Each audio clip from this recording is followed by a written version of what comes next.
안녕하세요. 여러분의 건강을 책임지는 여의도 닥터스의 강희씨입니다. 안녕하세요. 정유현입니다.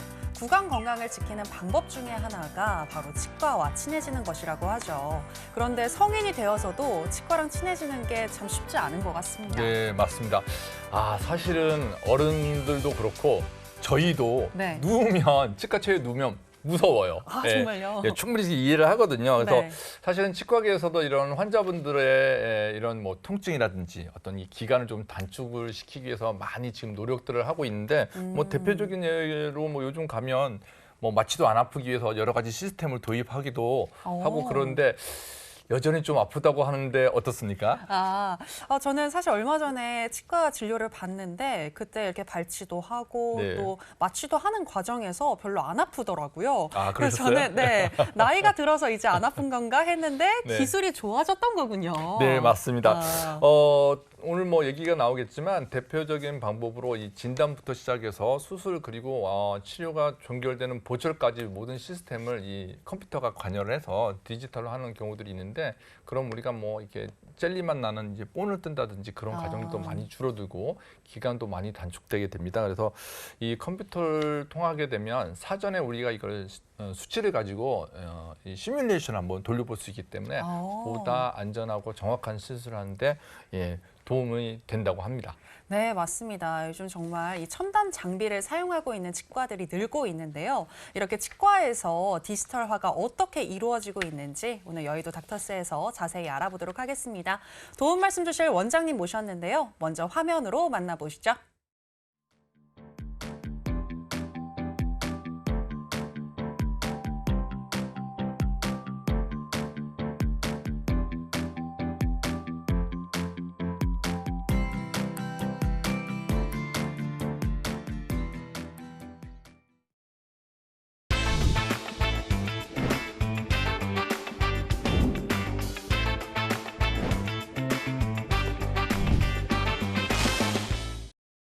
네, 정영욱 원장님 나오셨습니다. 원장님 안녕하세요. 네, 안녕하세요. 어서 오세요. 네, 나오셔서 고맙습니다. 네.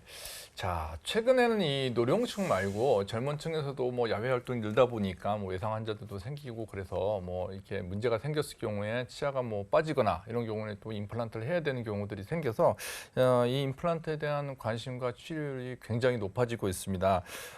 그럼 우리가 오늘 이 디지털을 이용한 다양한 임플란트 시술 방법에 대해서 얘기 앞서서 그러면 도대체 기존에 있던 수술 방법은 어떤 방법이기에 이 디지털 방법이 그렇게 각광을 받고 있을까 이렇게 궁금할 것 같은데 자 원장님 이 전통적인 방법은 어떤 방법입니까? 네, 이제 뭐 임플란트가 워낙 대중화돼 있어서 워낙 임플란트에 대해서 잘 아시겠지만 우선 정의를 한번 내려보면은요. 네네. 임플란트는 이제 우리가 치아가 충치로 인해서 혹은 잇몸 질환을 통해서 상실된 경우에 생체에 매우 친화적인 임플란트 본체를 잇몸뼈 속에 식립을 하고요. 이를 통해서 치아의 기능을 회복시켜주는 치과 술식입니다. 기존의 임플란트 수술 방식에 대해서 우선 한번 살펴보면은요. 우선은 수술 전에 정밀 검진을 하게 되고요. 이를 통해서 어떤 방식으로 수술을 할지 정하게 됩니다. 그리고서 일단 수술하는 방식은 기존의 방식은 1차적으로 잇몸에 절개를 가하고요. 치과 의사가 잇몸뼈를 확인한 다음에 이 안쪽에 티타늄 소재로 된 임플란트 기둥을 심게 됩니다. 네. 이후에 2차 수술이라는 과정을 통해서요. 안쪽에 들어가 있는 임플란트와 잇몸 바깥 부분을 연결을 시키게 되고요. 적정 기간이 지나서 임플란트와 잇몸뼈가 굳게 되면 그 이후에 이제 보철물을 장착하게 되고 환자분들이 이를 통해 식사를 하실 수 있게 되는 것이죠. 그렇군요. 그러니까 이 과정에 디지털 가이드 임플란트 같은 경우에는 컴퓨터를 활용을 하는 것일 텐데, 자, 그렇다면 컴퓨터 가이드가 어떤 역할을 하는 건가요? 네, 기존에 있는 임플란트를 심기 위해서는 사실은 정확한 턱뼈의 위치에 잇몸뼈의 위치에 심기 위해서 치과 의사가 잇몸을 절개를 하고요. 직접 잇몸뼈를 눈으로 확인을 하고 정확한 위치에 심어야 하는 그런 과정이 반드시 필요했습니다. 네. 그러나 이제 최근에는 디지털 CT 그리고 디지털 스캐너, 구강 스캐너의 발달을 통해서 눈으로 직접 보지 않고도 잇몸뼈 안에 있는 잇몸뼈의 상태라든지 신경과 혈관이 지나가는 위치를 파악을 할 수 있게 되었습니다. 디지털 가이드 임플란트라고 하는 것은 이렇게 눈으로 보지 않고 디지털 방식을 통해서 내부의 정보를 파악한 뒤에 이를 통해서 안전하고 정확하게 시술을 하는 임플란트 시술 방법의 한 방식입니다. 네. 네, 그렇다면 이 진단부터 치료까지 도대체 이 컴퓨터가 어떻게 관여하는지 좀 더 자세히 한번 살펴보시죠. 네. 우선 수술 전 과정으로요, 구강 스캔 과정을 거치게 됩니다. 구강 스캐너라고 하는 장비를 통해서 진행을 하게 되는데요. 뭐 구강 스캔이 좀 생소하시게 느껴질 수 있겠지만 우리 입안의 상태를 여러 장의 사진을 통해서 3D 데이터로 구성을 하는 거라고 생각을 하시면 됩니다. 이렇게 데이터를 만들어내게 되고요. 그 다음에는 CT 촬영을 진행을 하게 되는데 뭐 CT는 많이 익숙하실 거예요. 많은 분들이 들어보셨겠지만 CT도 기존 엑스레이가 단면 사진을 찍는 거라면 여러 개의 단면 사진을 컴퓨터를 통해서 3D로 구성하는 것이 CT 촬영이고요. 이렇게 해서 얻어진 데이터를 컴퓨터 안에다가 이제 취합을 한 다음에 디지털 방식으로 모의 수술을 진행을 하게 됩니다. 미리 어떤 방식으로 어떤 방향과 각도로 식립을 할지 디지털 방식으로 모의 수술을 하고요. 이렇게 결정된 정보를 가지고서 첨단 3D 프린팅 기술을 통해서 수술에 이용되는 수술 가이드를 제작을 하게 되고요. 이렇게 만들어진 가이드를 이용을 해서 정교한 수술이 진행되게 됩니다. 그렇군요. 이렇게 진행이 되게 되면 아무래도 육안으로 확인을 할 수 없는 어떤 뭐 잇몸뼈의 위치나 그리고 아니면 신경이 지나가는 위치 이런 것들을 다 확인할 수 있어서 좋을 것 같은데요. 이렇게 디지털 장비의 역할이 늘고 있다는 건 그만큼 장점이 많다는 얘기겠죠? 네, 그렇습니다. 제가 이 디지털 가이드 임플란트를 처음 접하게 된 건 한 10여 년 전인데요. 그때 처음에 초입할 당시만 해도 사실은 저는 그렇게 반신반의하면서 처음 도입을 했는데 그 이후에는 여러 가지 많은 장점 때문에 지금은 거의 대부분의 환자를 가이드 수술을 통해 진행을 하고 있고요. 네. 10여 년의 기간 동안 정말 많은 환자분들을 안전하게 수술을 진행을 했습니다. 어, 일단은 제가 생각하는 디지털 가이드 임플란트의 가장 큰 장점은 정확성이라고 볼 수가 있겠는데요. 아무래도 수술 계획을 미리 결정을 하고 미리 결정된 계획대로 정확한 각도로 수술할 수 있는 것이 가장 큰 장점이라고 볼 수가 있겠습니다. 그리고 미리 수술할 수 있는 그런 각도와 방향을 수술 전에 환자에게 수술하기 전에 미리 정하고 들어가기 때문에 수술을 하면서 의사가 고민하는 시간이 대폭 줄어들게 됩니다. 네. 정확한 각도와 방향대로 식립을 하려면 사실은 구강 내에서 정확하게 들어갔는지 여러 각도로 확인을 하는 과정이 좀 필요할 수가 있는데요. 네. 이런 시간들을 고민하는 시간들을 일단은 많이 줄여줄 수가 있겠고요. 네. 그리고 대부분은 무절개 방식으로 수술을 진행하기 때문에요. 수술 후에 출혈이라든지 통증이 매우 적은 그런 장점들이 있습니다. 그러니까 정확도는 높이고 또 이 통증과 출혈은 감소시킬 수가 있다라는 얘기를 해주셨는데, 자, 그렇다면 이러한 장점이 또 어떤 케이스에서 빛을 발하는지 궁금하거든요. 뭐 환자 사례가 있다면 소개해 주시면 좋을 것 같아요. 네, 알겠습니다. 자, 지금 제가 소개시켜드릴 환자분은요, 앞니 부분이 심한 충치로 인해서 어쩔 수 없이 이를 빼야 됐던 40대 여성 환자분이셨는데요. 수술 처음에 오신 날 구강 스캔과 CT 촬영을 원내에서 진행을 했고요. 이렇게 체득한 데이터를 가지고 직접 모의 수술을 시행을 했습니다. 디지털 네. 방식으로요. 그렇게 해서 제작된 가이드를 가지고서 무절개 방식으로 수술을 진행을 했고요. 아까 말씀드린 것처럼 무절개 방식으로 수술을 했기 때문에 수술 후 출혈과 통증이 매우 적었고 환자분도 굉장히 만족하셨던 그런 케이스입니다.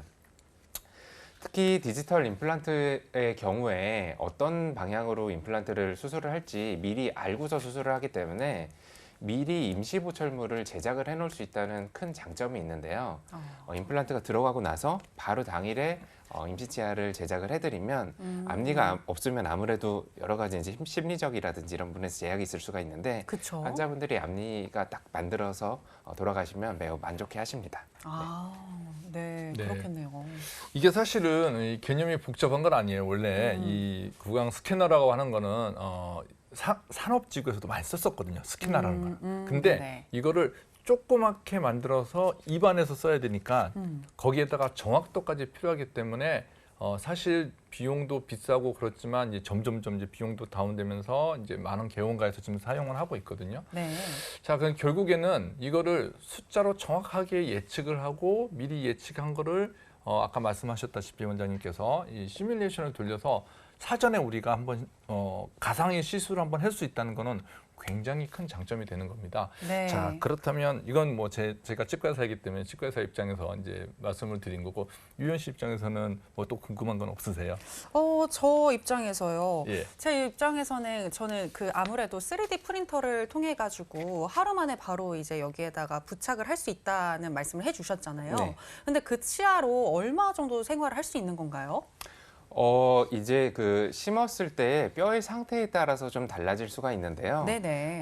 뼈의 상태가 아주 좋다면 들어간 임플란트 임시 보철물로 어느 정도 부드러운 음식을 식사하는 정도도 가능할 수도 있겠지만 뼈의 상태가 아주 단단하지 않은 경우에는 보통 특히 앞니 같은 경우에는 그냥 모양을 만들어주는 정도라고 생각을 하시면 되겠고요. 네네. 그걸로 이제 적극적으로 식사를 하시든지 이렇게 하게 되면은 안쪽에 임플란트가 뼈랑 굳는 과정이 방해가 될 수도 있는 경우들도 있기 때문에 그 부분은 좀 조심하시는 편이 좋습니다.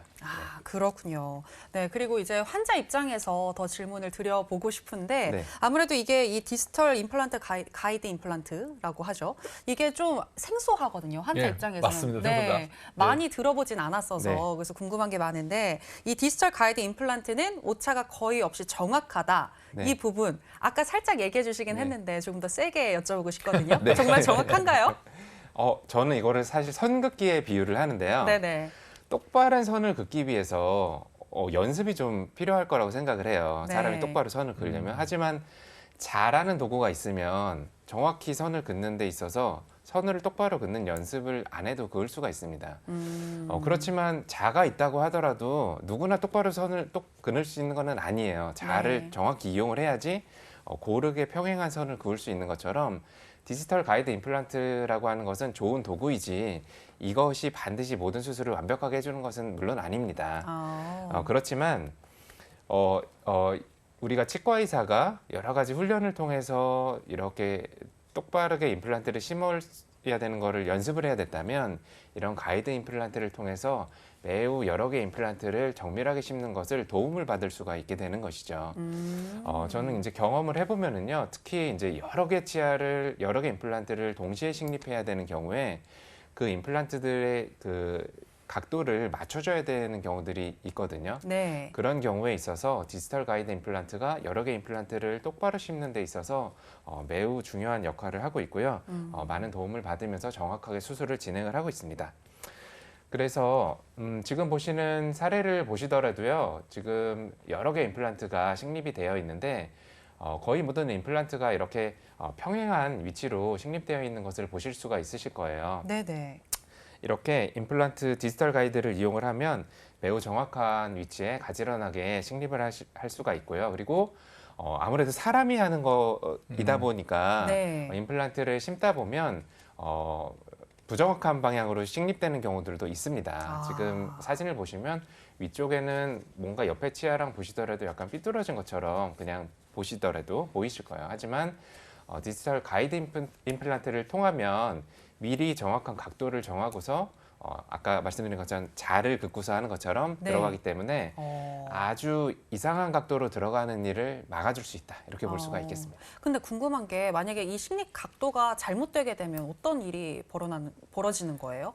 일단 뭐 아주 틀어지지 않으면 네네. 사실은 뭐 식사를 하거나 이런 데 있어서 크게 지장은 없는데요. 그래서 조금 틀어졌다고 해서 되게 이렇게 신경 쓰시거나 그럴 네. 필요는 없지만 많이 틀어진 경우에는 사실은 임플란트가 힘을 받는 각도라든지 그리고 위쪽에 보철물이 올라가는 것이 아래 기둥에 영향을 받기 때문에 아주 이상하게 식립이 되면 음식물이 많이 낀다든지 아니면은 씹을 때 여러 가지 영향을 받는다든지 아니면 임플란트의 내구성이나 수명에 영향을 받는다든지 장기적으로 여러 가지 영향을 받을 수가 있습니다. 그래서 네네. 가능하면은 정확한 위치에 식립되는 것이 장기적으로는 훨씬 도움이 된다고 볼 수 있는 것이죠. 네, 그렇겠네요. 네.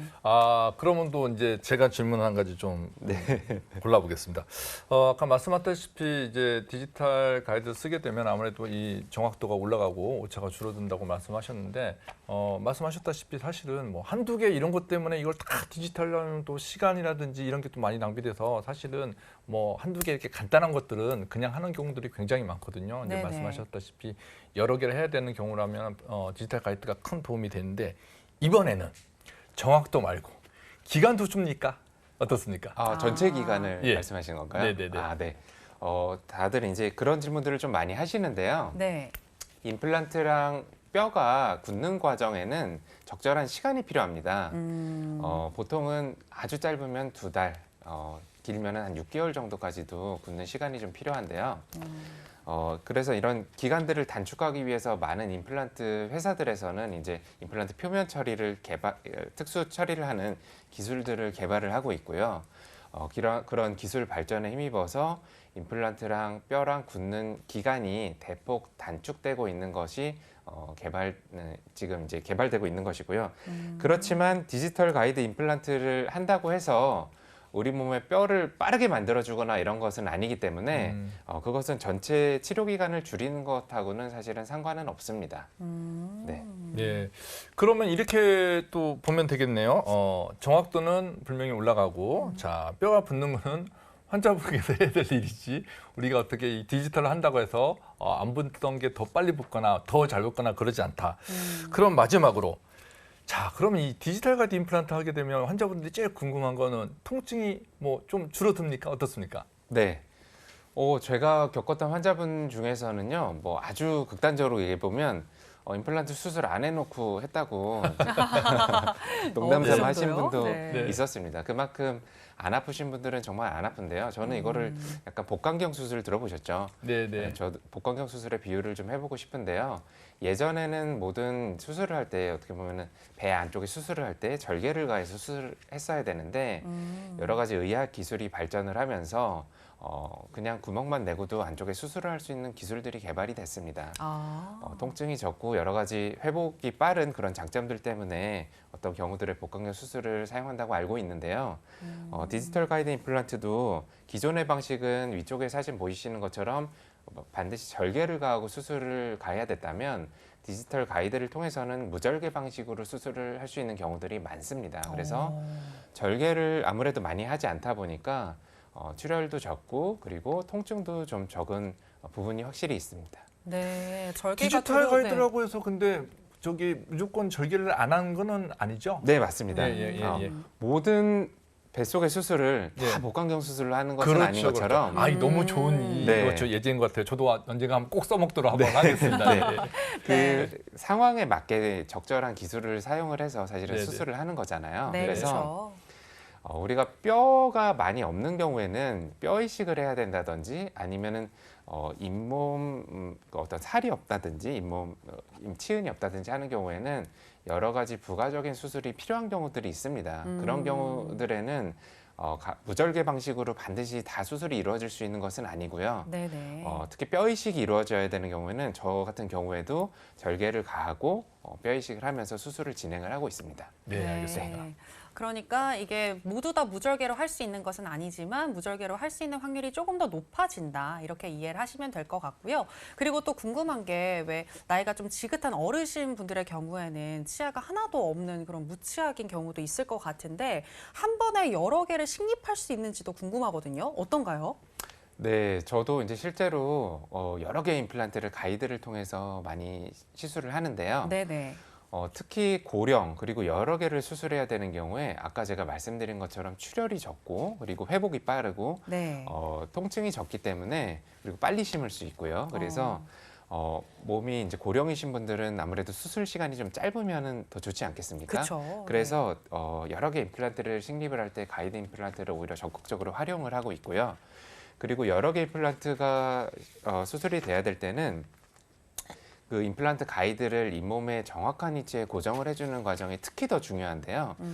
고정해주기 위한 특별히 개발된 고정 스크루라든지 이런 장치를 통해서 가장 정확한 위치에 가이드를 위치시키고 그를 통해서 여러 개 임플란트를 안전하고 정확한 위치에 그리고 빠르게 수술을 도와드리고 있습니다. 아, 그렇군요. 어떤 환자 사례가 있다면 이 부분도 소개를 해주시죠. 네. 지금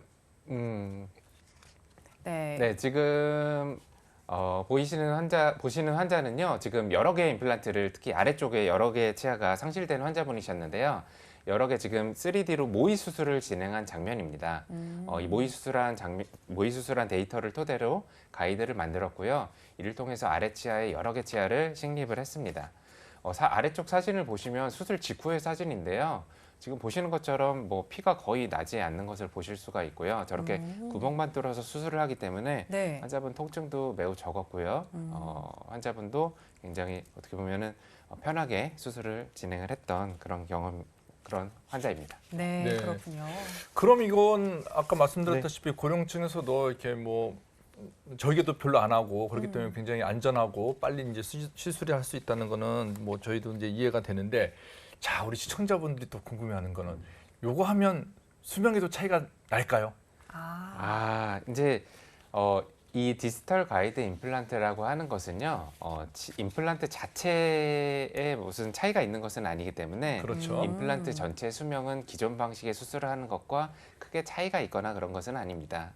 이제 임플란트의 수명은 사실은 이론적으로는 반영구적이지만 사실 우리 치아도 잘 관리를 하면 반영구적이지 않습니까? 네네네. 네. 그렇지만 관리를 안 하면 망가지듯이 임플란트 또한 어떻게 관리하는지에 따라서 오래 잘 쓰실 수도 있고요. 관리가 안 되면 또 많이 급하게 망가질 수도 있기 때문에 네네. 임플란트 수술을 잘 받으시는 것도 중요하지만 이후에 관리를 잘 받으시는 것도 수명에 많은 영향을 미친다고 볼 수 있겠습니다. 네, 수명은 관리로 결정이 된다. 네. 이렇게 생각을 하시면 될 것 같고요.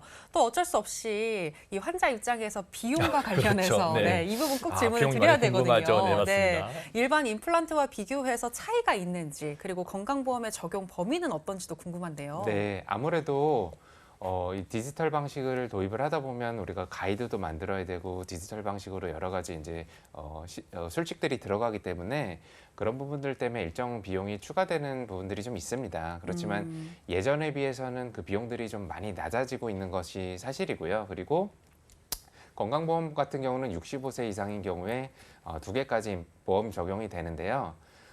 이 가이드 임플란트 자체는 보험 적용에 해당하는 부분은 아닙니다. 그렇지만 이제 가이드를 통해서도 건강보험을 진행을 할 수 있지만 건강보험 자체가 적용이 되는 것은 아닙니다. 네. 그렇군요. 그리고 다음 질문 좀 짧게 답변 들어보고 싶은데 네. 아무래도 이 당뇨나 고혈압 같은 전신 질환이 있으신 환자분들의 경우에는 네. 출혈도 적고 그다음에 좀 기간도 짧다고 하셨으니까 이런 분들한테도 좀 적합하지 않을까라는 생각이 드는데 어떤가요?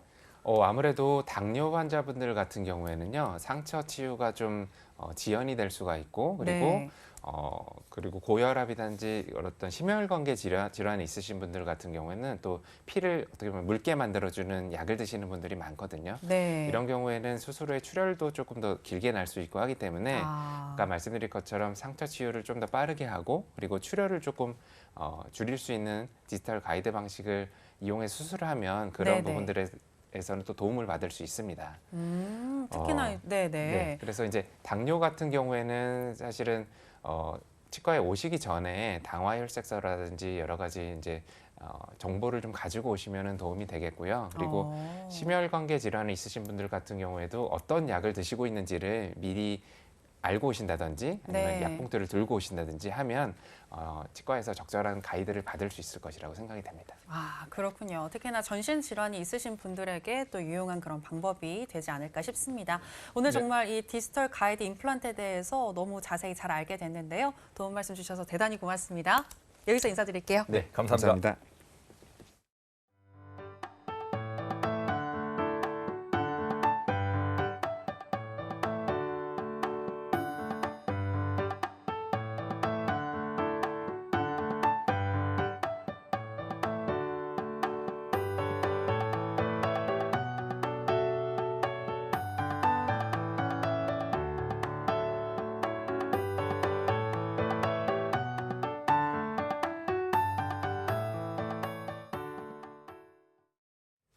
네, 금요일 저녁 여러분의 건강 지킴이 여의도 닥터스와 함께하고 계십니다. 앞서 이야기 나눈 이 임플란트와 또 더불어서 그리고 치주 질환에 대해서 이번에는 알아보려고 하죠. 네. 우리가 충치 같은 경우에는 치아 네. 하나만 뭐 썩었기 때문에 그거 하나만 치료하거나 이러면 되는데, 이제 충치 같은 경우에는 보통 우수수 바로 옆 치아까지 이완이 돼서 흔들거리나 문제가 되는 경우들이 많습니다. 그래서 네. 이 흔들리다 보면 결국에는 저작 기능이 상실하게 되고 치아를 빼야 되는 그런 경우까지 생기거든요. 네. 이게 뭐 한두 개가 아닌 경우들이 많이 생기기 때문에 굉장히 위험한 질환이라고 볼 수 있는데요. 자, 이미 그럼 이런 치주 질환 같은 경우에 이완이 됐을 경우에도 임플란트는 어떻게 해야 되는지 이런 것들이 이제 궁금한 경우들이 많을 겁니다. 오늘 도움 말씀 주실 정석한 원장님 화면으로 먼저 만나보시죠.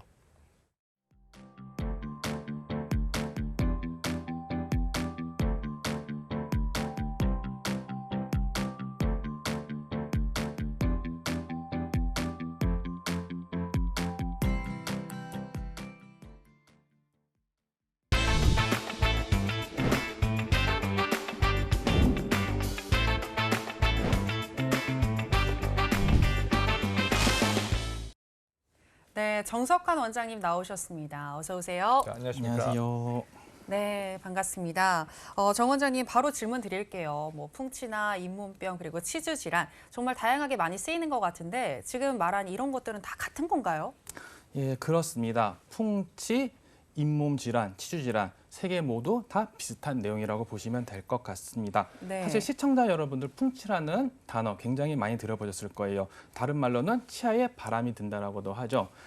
이런 말들이 나오게 된 이유는 옛 선조들도 그만큼 치아가 많이 흔들려서 불편하셨다는 얘기가 될 것 같습니다. 그만큼 치과에서 진료를 하다 보면은 치아가 흔들려서 불편하다고 해서 오시는 분들이 굉장히 많이 계세요. 저 같은 경우도 오늘 한 두세 분 정도가 치아가 흔들려가지고 너무 불편해요 오셔가지고 치료를 받고 가셨거든요.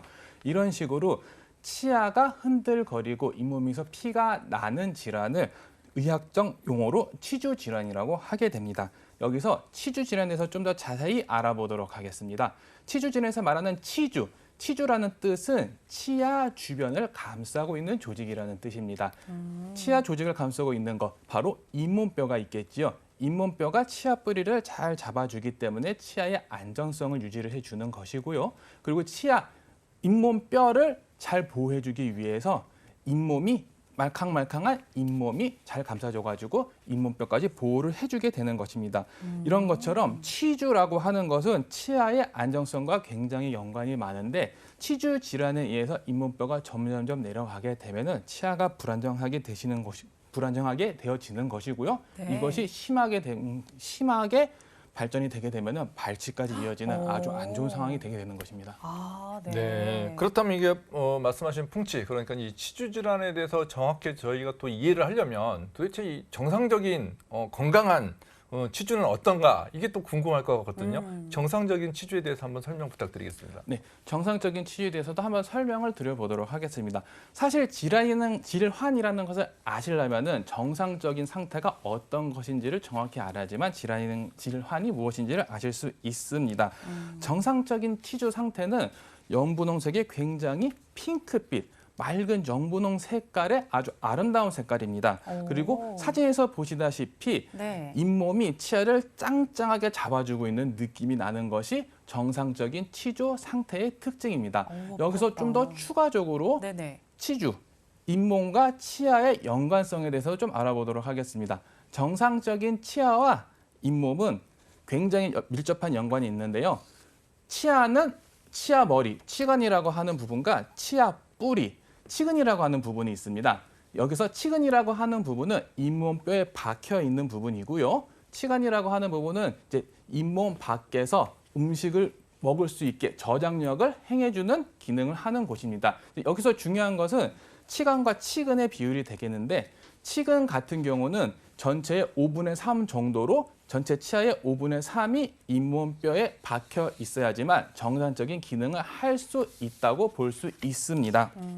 근데 만약에 치주 질환이 발생을 하게 되면은 잇몸뼈가 점점점 내려가시게 되시거든요. 그래가지고 치아 뿌리에 5분의 3을 감싸주고 있던 잇몸뼈가 5분의 2, 5분의 1 이런 식으로 점점점 내려가게 되면은 치아 뿌리를 잡아주고 있는 부분이 없어지게 되면서 치아가 점점 흔들리게 되는 것이고요. 치아가 흔들리다가 나중에는 발치까지 하게 되는 불상사가 생기게 되는 것입니다. 아, 그렇군요. 우리가 건물을 세울 때 왜 집안이 튼튼해야 되잖아요. 맞습니다. 네, 그렇게 이해를 하면 될 것 같아요. 이 아유, 좋은 집안이 비유인데요. 네, 네. 만약에 흔들리게 되면은 이 건물까지 위험해질 수 있는데 이 건물을 치아라고 생각하시면 될 것 같은데요. 근데 치주 질환이 갑자기 하루아침에 막 발생을 할 것 같진 않은데 어떤 단계가 있을 것 같거든요.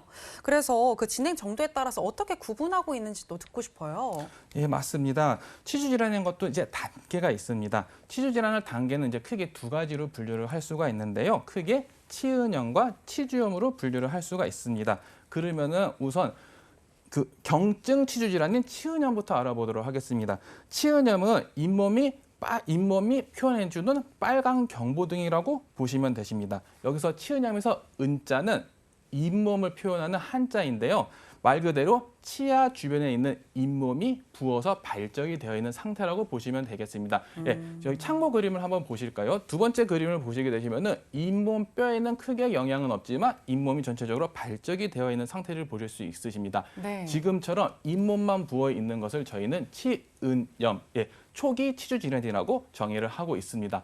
만약에 이런 치은염인 상태에서 그 적절한 치료가 이루어지지 않으면 계속해서 치주 질환이 진행이 되게 되는데 그 결과 발생하는 것이 바로 치주염이 되겠습니다. 여기서 치주염, 아까 말씀드렸지요. 치아 주변을 구성하는 조직이라고 했는데 치아 주변을 구성하고 있는 뼈와 연조직에 염증이 생긴 것입니다. 염증이 생긴 결과 잇몸뼈를 점점점 내려앉게 하고요. 그 결과 마지막에는 치아가 흔들리는 사태까지 발생을 하게 되는 것입니다. 아, 그러니까 치은염이 발전하면은 치주염으로 진행이 된다. 이렇게 이해하면 되나요? 네, 정확하십니다. 아, 자 그렇다면 지금 보시면서 혹시 나도 치은염 혹은 치주염인가라고 좀 의심이 되시는 분들이 계실 것 같은데 이것을 알 수 있는 증상 같은 게 있다면 알려주시죠. 아, 예. 치은염, 초기 치주 질환을 정확하게 파악할 수 있는 방법을 제가 좀 비교적 쉽게 설명을 드려보도록 하겠습니다. 예, 굉장히 간단합니다. 5가지 단어만 기억해 주시면 되세요. 붉고, 붓고, 피나고, 아프고, 끼이고 이렇게 5가지 단어 생각해 주시면 되십니다. 5가지 단어 한번 차근차근 살펴보도록 하실게요. 붉고, 잇몸이 붉어지게 됩니다. 왜 붉어질까요? 피가 나기 위해서 붉어지는 거라고 보시면 됩니다. 붓고, 잇몸이 붓게 되기 때문에 아까처럼 정상적인 치주 조직에서처럼 짱짱한 느낌이 아니라 좀 말캉말캉하고 굉장히 불안한 느낌이 나게 됩니다. 피가 나게 됩니다. 양치를 하면 피가 나시는 분들 많으시죠? 그거 초기 치주 질환, 치은염이라고 보시면 좋습니다. 그리고 잇몸이 붓고 피가 나기 때문에 아프지요. 아프고 거기에다가 그 부은 잇몸 사이로 음식물이 끼게 됩니다. 그래서 치은염에 대해서 정확하게 판단하고 싶으신 분은 5가지 기억해 주시면 됩니다. 붉고, 붓고, 피나고, 아프고, 끼이고. 예, 요거 기억해 주시면 좋을 것 같습니다. 네. 그럼 저희가 이제 그 치주염, 치은염, 이 치주에 대한 이제 단계와 증상에 대해서 저희가 살펴봤는데요. 아, 그렇다면 이 치은염의 원인 어떤 게 있을까요? 사실 치은염의 가장 흔한 원인은 구강 위생이 제대로 관리가 되지 않는 것입니다. 구강 위생이 제대로 관리가 되지 않게 되면은 치태, 치면 세균막, 플라그라고 하는 물질들이 치아와 잇몸 부분에 쌓이게 되는데요. 이 물질이 독소를 발생하게 되면서 잇몸에 염증을 일으키게 되는 것입니다. 이 치태 플라그를 제때 제거해주지 않으면은 나중에 이것이 치석이 되게 되는데 좀 더 쉽게 한번 설명을 드려보도록 하겠습니다. 저희들이 길바닥에 껌이 만약에 떨어졌습니다. 그 껌을 바로 주면은 말캉말캉한 상태에서 잘 줄 수 있고 잘 제거가 되죠. 하지만 그 상태에서 눌려서 오랜 시간이 지나게 되면 이게 껌인지 돌멩인지 아스팔트인지 알 수 없을 정도로 딱딱하게 붙어 있어요. 네네. 이것이 바로 치석이라고 생각하시면 되십니다. 그렇기 때문에 치태, 플라그 이런 거를 초기에 제거해 주는 것이 굉장히 중요합니다. 뿐만 아니라 이제 치주 질환에 있어서 또 다른 많은 영양 요소들이 있는데 지금 화면 보시면은 여러 가지가 나오실 겁니다. 이 중에서 이제 또 2번째로 중요한 게 있습니다. 바로 흡연입니다.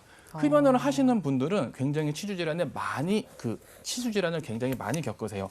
오늘도 저희가 이제 치료를 하면서 어떤 환자분이 자기는 양치도 정말 잘하고 정말 관리를 잘하는데 왜 잇몸뼈가 내려가는지 모르겠다고 하시더라고요. 그래서 제가 조심스럽게 물어봤습니다. 혹시 흡연 많이 하시나요? 여쭤봤더니 최근 스트레스를 많이 받아서 흡연을 많이 하셨대요. 예, 그만큼 흡연을 많이 하게 되면 치주 질환이 굉장히 많이 발생하게 됩니다. 이뿐만 아니라 뭐 스트레스 같은 영향도 있을 수가 있고요. 특히 고혈압약 드시는 분들은 그 약의 부작용으로 치주 질환이 일어나실 수도 있으십니다. 그렇군요. 그러니까 결국에 이 치은염 같은 경우에는 그러니까 치주 질환은 가벼운 어떤 치은염이나 또 치주염으로 인해서 발생을 한다. 이렇게 이해하면 될 것 같은데 결국에 그렇다면 양치를 잘 해주면 되는 거 아니에요? 사실 그 질문도 제가 환자분들한테 많이 받는 질문 중에 하나인데요. 네. 양치는 열심히 하고 자주 하는 것보다도 잘하는 게 중요해요. 예, 왜냐하면은 양치는 구석구석 주변에 있는 안쪽까지 양치를 잘해주는 게 중요합니다. 자주 한다고 해가지고 깨끗해지는 게 아니고 한 번을 하더라도 제대로 하는 게 중요한데요. 문제는 저희들이 아무리 양치를 잘한다고 해도 칫솔이 닿을 수 없는 부분이 있습니다. 이런 부분을 이제 치료하기 위해서 치과에 내원하셔갖고 스케일링이라고 하는 치료를 받게 되시는 겁니다. 스케일링이라고 하는 거는 이제 치아 구석구석 쌓여 있는 치태와 치석을 전동 기구로 제거를 해주는 것인데요. 예, 그림에서 보시다시피 치석도 쌓이는 단계에 따라 내원해주는 그 주기가 좀 달라지게 됩니다. 맨 오른쪽에 보시면은 치석이 굉장히 많이 쌓이시는 분들이 계세요. 침이 끈적끈적 하시거나 전신 질환이 있으신 분들은 오른쪽처럼 치석이 많이 쌓이게 되시는데 이런 분들은 2개월에서 3개월 주기로 치과에 내원하셔서 치석 제거를 해주셔야 되십니다. 그리고 비교적 구강 관리를 잘 해주시는 분들은 맨 왼쪽처럼 굉장히 깨끗하게 유지를 하시는데요. 이런 분들은 1년에 한 번 내원해 주시면 되시고요. 보통은 6개월에 한 번씩 내원해 주셨고 정기 검진을 받으시면서 치석을 제거해 주시면 건강한 구강 상태를 유지하실 수 있으십니다. 네. 네, 지금 뭐 스케일링 얘기가 나왔는데 저도 보통 어떻게 설명을 하냐면 저희가 뭐 매일 샤워한다고 하더라도 때리면 때가 나와요. 마찬가지다. 그쵸. 저희가 아무리 저 매일 양치질 잘해요 이렇게 말씀하시더라도 우리가 집안에 치아가 있고 타액이 있는 한은 무조건 치석이 생기게 마련이거든요. 네네. 그렇기 때문에 양치질만으로는 사실은 다 제거가 안 되는 경우가 종종 있습니다. 자, 그렇다면요. 우리가 이 정 원장님 말씀하셨다시피 스케일링이 치아 표면에 육안으로 보이는 부위에 뭐 단단하게 붙어 있는 돌 같은 거기 때문에 치석이라고 얘기하고 이거를 그래서 제거를 한다고 쳤을 경우에 치주염이라고 그러면 분명히 그런 염증이라든지 이 치석 같은 것도 아주 깊숙이 들어가 있는 경우들이 많을 겁니다. 자, 이런 경우에는 이 진행된 거를 어떻게 하는 게 좋을까요? 네.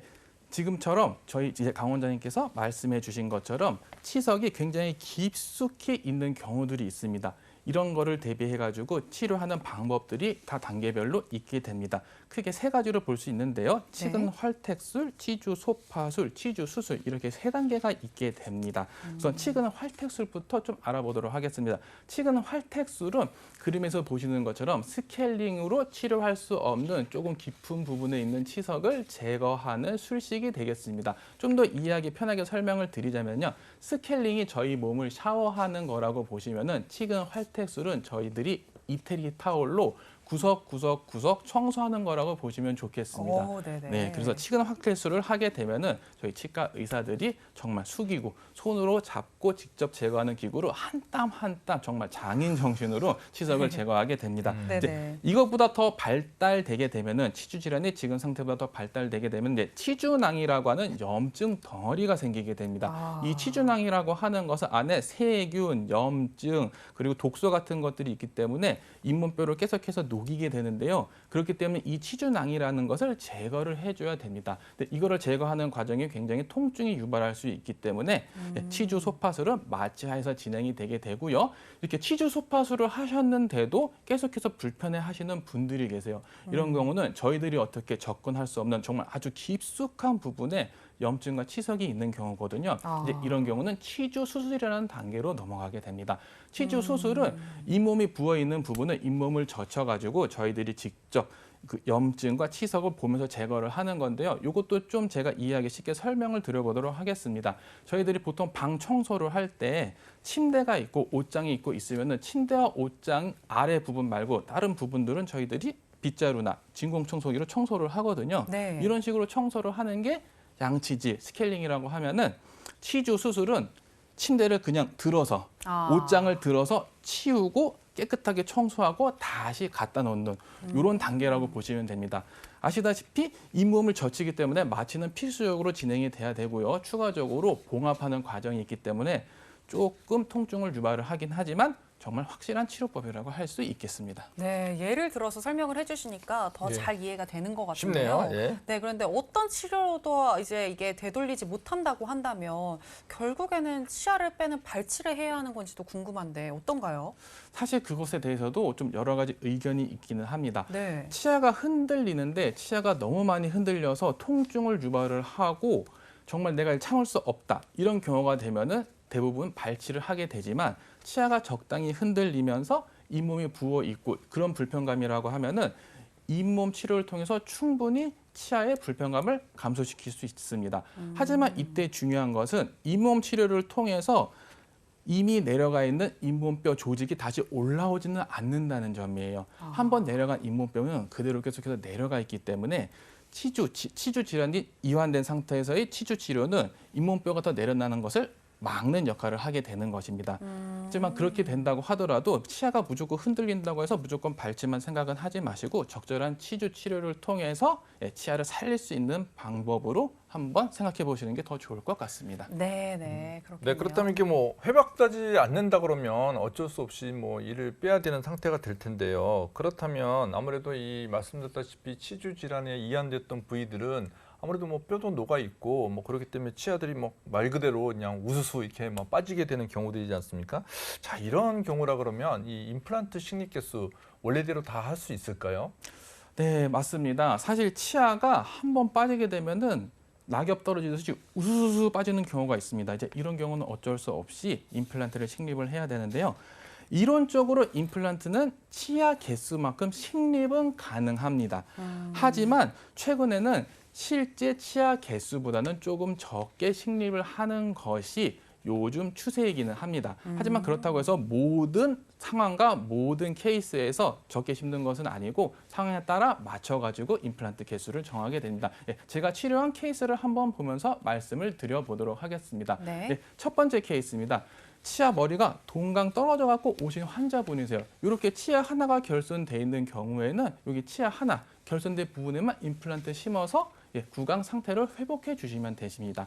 하지만 이런 경우가 아니라 또 다른 경우도 있을 수 있거든요. 다른 경우도 한번 같이 보시도록 하시죠. 네, 이 환자분 같은 경우는 24세 남자 환자분이셨는데 아래 치아가 두 개가 원래 선천적으로 태어날 때부터 없었어요. 그렇게 치아가 두 개가 없었기 때문에 이런 경우도 이제 임플란트 두 개 식립해가지고 전체적인 치아 개수를 맞춰준 경우고요. 예, 그 다음 케이스를 한번 보실까요?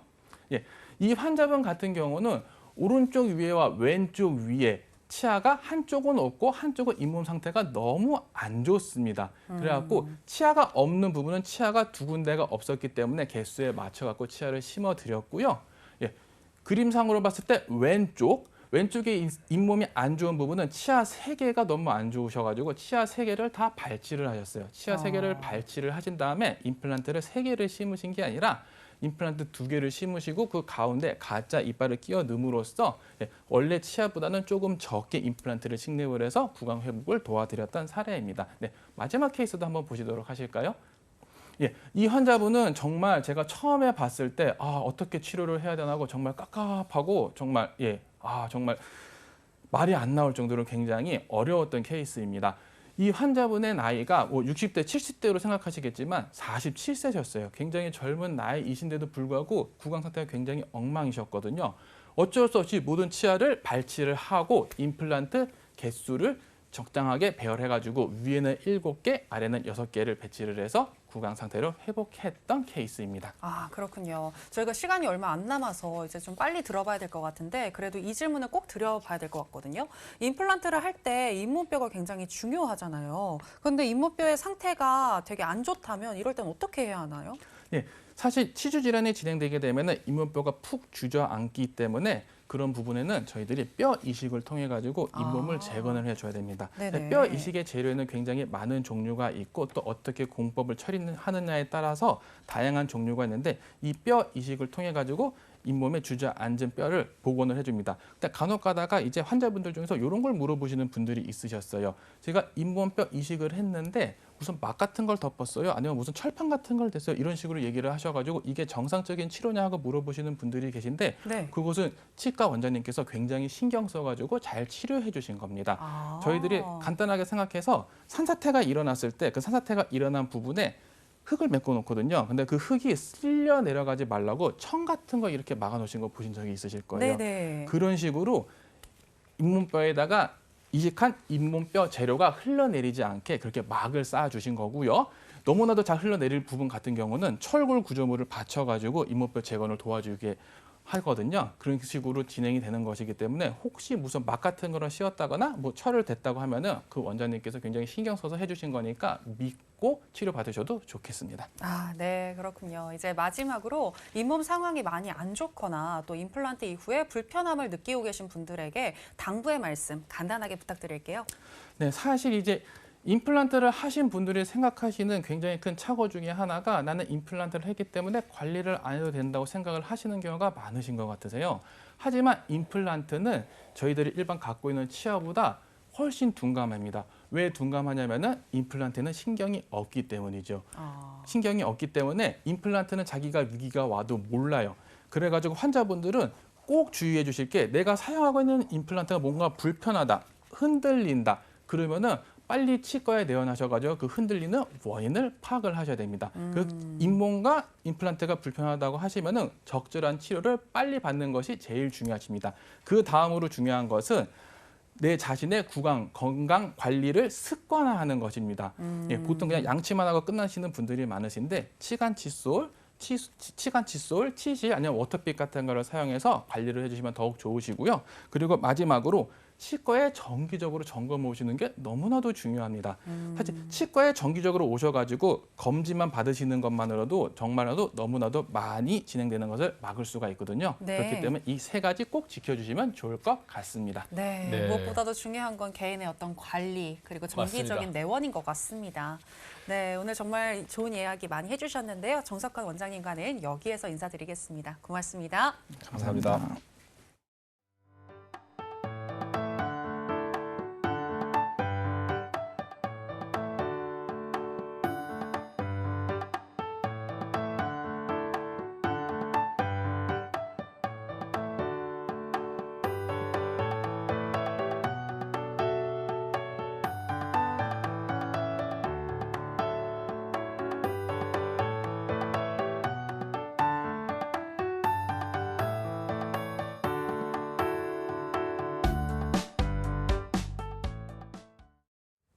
네, 여의도 닥터스 저희가 준비한 내용은 여기까지입니다. 저희는 다음 이 시간 또 알찬 건강 정보로 다시 돌아오도록 하겠습니다. 자, 함께해 주신 여러분 고맙습니다.